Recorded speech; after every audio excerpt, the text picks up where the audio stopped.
In this video, let's do a quick review of the formulas that appear in Book 1 of the FRM Part 1 curriculum. This is the book on Foundations of Risk Management.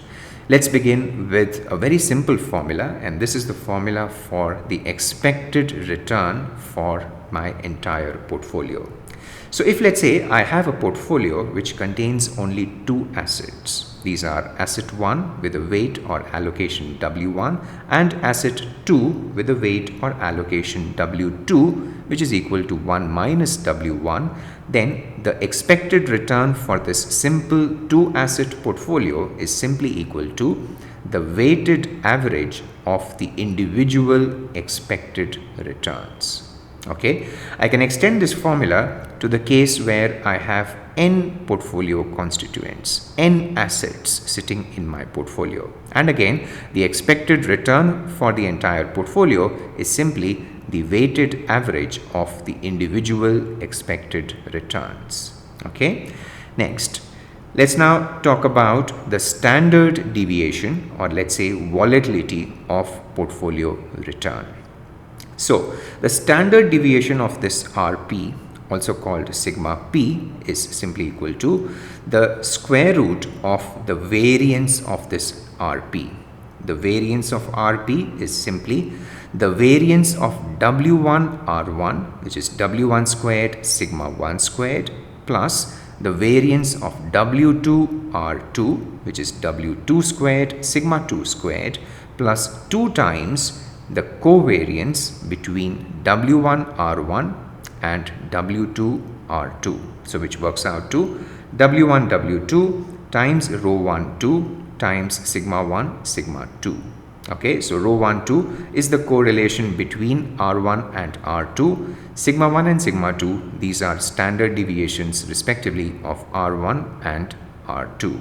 Okay, now again, for the case where I have n constituents in my portfolio, I can extend this formula and write it like this. Okay, sigma p is the square root of this double summation in which I am summing up the covariance between any two WI-RI and WJ-RJ. Okay, and that covariance simply turns out to be WI-WJ times rho ij times sigma I sigma j. Okay, next, let's now talk about the formula for the capital market line.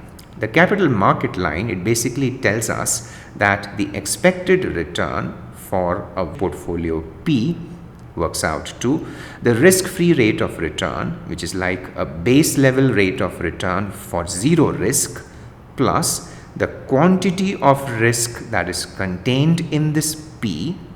Risk is measured here by standard deviation times the market price of risk. Okay, so base level plus quantity times the price. The market price of risk is simply equal to the excess return of the market portfolio over and above the risk-free rate of return.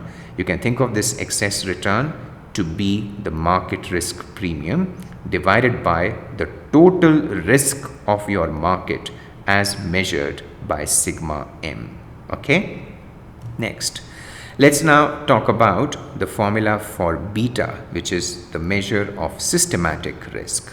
So for any given security, any given asset I, beta can be calculated using this formula. It's simply the ratio of covariance between Ri, the return of this asset I, and Rm, which is the return of the market portfolio. This covariance divided by the variance of Rm. Okay, so beta is equal to the ratio of covariance between Ri, Rm to the variance of Rm, which is sigma m squared. If I were to write this covariance as rho Im times sigma I times sigma m, one sigma m cancels with this sigma m squared and I get another formula for this beta I. Okay, rho Im times the ratio of sigma I to sigma m. Okay, next, if I were to give you the betas for all your portfolio constituents, then please remember this, that the beta for the entire portfolio is simply equal to the weighted average of the individual betas. Please remember this, that the beta for the market portfolio turns out to be equal to 1. Okay. Next, let's now talk about the equation of SML, that's the security market line. It's also referred to as the equation of CAPM, capital asset pricing model. This equation tells us that for any asset or security I, the expected return is simply equal to the risk-free rate of return. Again, this is the base level rate of return without any risk, plus the quantity of systematic risk that is contained in this asset I. Systematic risk is measured using beta times the market risk premium, okay, which is the excess return offered by the market over and above the risk-free rate of interest. Okay, so this equation tells us what is the fair, or let's say required rate of return for any given security given its level of systematic risk. Okay. Next, let's now talk about a performance ratio. This is the Sharpe Performance Index, also called Sharpe ratio. Basically, it is a risk-adjusted return, and to calculate Sharpe ratio, we basically calculate it to be the ratio of the excess return offered by your portfolio over and above the risk-free rate of interest divided by the total risk of your portfolio. Okay, so a risk adjusted return in which the numerator is the excess return over and above the risk free rate of return and the denominator is total risk. Okay, next, another performance ratio. This is called the Trainer Performance Index. A similar formula as what we had in the case of the Sharpe ratio, with one important difference, and that is in the denominator we do not have total risk, but rather we have systematic risk as measured by beta. The next performance measure is Jensen's alpha. For any given portfolio P, I can measure Jensen's alpha by running a regression between the excess return offered by my portfolio over and above the risk-free rate of return versus the excess return offered by the market portfolio. Okay, and for such a regression, the intercept would give me the Jensen's alpha. Okay, so that's one way of calculating and interpreting Jensen's alpha. The other way of calculating and interpreting Jensen's alpha is that this measure is equal to the return offered by your portfolio minus the fair return which your portfolio should have offered based on the systematic risk that is contained in your portfolio. Okay, so the actual return minus the return that is fair as per an equation like this. I mean as per CAPM. Okay. Next, let's now talk about tracking error. So if let's say I have a portfolio P and there is an associated benchmark which is B, tracking error is simply the standard deviation of the difference between RP and RB. So if I were to give you a time series of RP and RB, I can calculate the difference in RP and RB for any given time period, square all these differences, add them all together, divide by n minus 1 and take a square root. Basically what I am doing here is I am using a sample based estimator for the standard deviation of RP minus RB. Okay, and that will give me my tracking error. The next measure is called information ratio.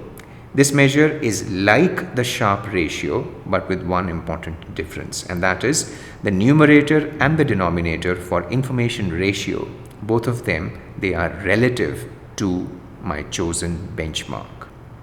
In the case of Sharpe ratio, the numerator and the denominator, they were relative to the risk-free rate of interest, RF. So information ratio, remember this, is the ratio of active return to active risk. You can measure information ratio as the ratio of the expected value of RP minus RB divided by the tracking error, which is basically the standard deviation of RP minus RB. Okay. Next, let's now talk about Sortino ratio. Sortino ratio is actually a modification of the Sharpe ratio with two modifications that you have to remember. In the numerator, I don't have RF. Instead, I have a minimum acceptable return for my investor. In the denominator, I do not have standard deviation. Instead, I have what is called the downside deviation. Downside deviation is calculated by only filtering, or let's say taking into account those returns which produce a negative deviation from T. Okay, only those returns which are less than T. Okay. Next, let's now talk about arbitrage pricing theory. So if I am using a K-factor model, I have K factors F1, F2 all the way till Fk. These factors respectively have expected values which are given here. Then F minus its expected value is called the surprise, or let's say shock, for that particular factor. The return for any given asset, any given security, as per this K-factor model is written as the expected return for this security plus K adjustments, each of which are calculated as simply the product of a factor loading or a factor sensitivity and the surprise, or let's say shock, for that particular factor. Okay, expected return plus these K adjustments, one for each factor that you are working with, plus an idiosyncratic or a specific component that takes into account specific factors that only affect this ith asset or security. Okay, next, in such a K-factor model, we should remember this, that the expected return works out to RF, the base case, the zero risk return, plus the factor loading or the sensitivity for the first factor times the risk premium for the first factor, plus the factor sensitivity for the second factor times the risk premium for the second factor, all the way till the factor sensitivity for the kth factor times the risk premium for the kth factor. In general, you can remember this, that the risk premium for any given factor is equal to the expected return for the portfolio that mimics that particular factor minus the risk-free rate of interest. Okay, let's finish off this video by taking a look at the formula for the Fama and French model.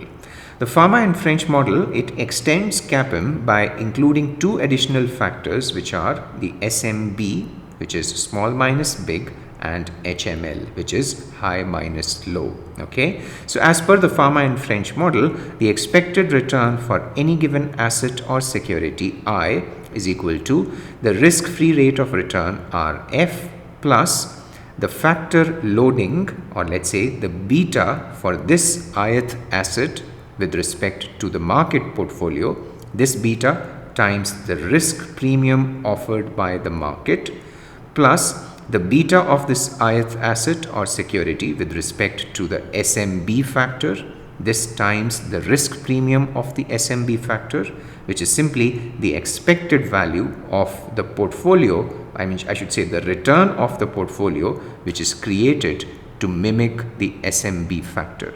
Okay, there's no minus RF here. And then lastly, you have plus beta of this ith asset or security with respect to the HML factor times the risk premium of the HML factor. Again, the risk premium for this factor is simply the expected value of the return offered by the portfolio which has been created to mimic this factor. There is no minus RF again for the HML factor risk premium. Okay, so in this video we have recapped and reviewed the formulas which we encounter in book 1 of the FRM part 1 curriculum. I hope this review will help you digest these formulas well and recall and apply these formulas correctly in an exam setting.